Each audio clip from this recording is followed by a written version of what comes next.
Маја Вукичевиќ е родена на 8 април 1974 година. Најпрвен кариерата ја започна како ТВ презентер и новинар, но музиката цело време била присутна во нејзиниот живот, благодарение на нејзината мајка Милка, која била оперска пејачка.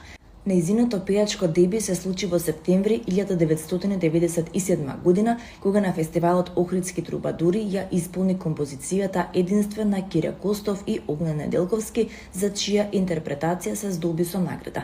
Потоа Маја ја продолжи кариерата на фестивалите Еврофест 97 и Скопје 98. На Скопскиот фестивал настапува со песната Број до 10 на Стево Чрчев и Александар Митевски, за која аранжманот го напиша познатиот белграѓанец Раде Радивоевиќ. По текот на 1998 година Маја соработува со тандемот Дарко Димитров, Александар Ристевски Принц, од која се изродува песната Остави ме, со која вокалистката успе да се издигне